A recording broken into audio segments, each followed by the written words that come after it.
Hello all, welcome to కథ చెప్పనా. ఈరోజు మన కథ మేకపిల్ల.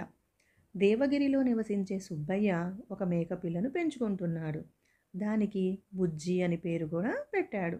రోజు ఉదయాన్నే పనికి వెళ్ళేటప్పుడు దాన్ని కూడా తీసుకెళ్ళేవాడు. ఎప్పటిలాగే ఆ రోజు కూడా మేకను తీసుకొని పనికెళ్ళాడు సుబ్బయ్య. పక్కన పొలంలో దాన్ని వదిలి పనిలో పడిపోయాడు. అదే అదునుగా ఒక దొంగ దాన్ని ఎత్తుకొని వెళ్ళాడు. కాసేపటికి వెనుకకు తిరిగి చూసేసరికి మేకపిల్ల కనిపించలేదు. ఆ చుట్టుపక్కలంతా వెతికాడు, కానీ లాభం లేకుండా పోయింది. మర్నాడు సంతకెళ్ళిన సుబ్బయ్యకు అక్కడ తన మేకపిల్ల కనిపించింది. పరిగెత్తుకుంటూ వెళ్ళి, ఇది నాది, ఇక్కడికి ఎలా వచ్చింది అన్నాడు సుబ్బయ్య. మేకలన్నీ ఒకేలా ఉంటాయండి, ఇది మా మేక అంటూ జవాబిచ్చాడు దొంగ.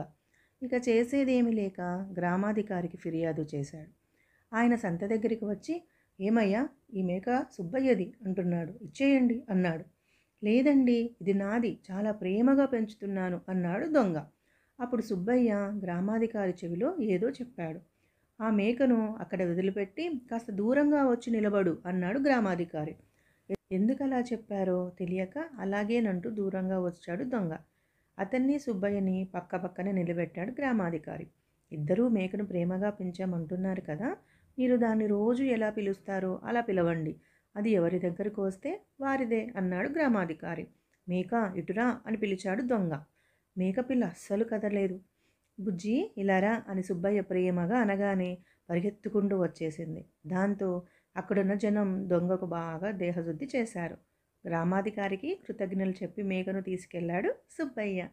బాగుంది కదా పిల్లలు? ఓకే మరి, బాయ్, థ్యాంక్ యూ.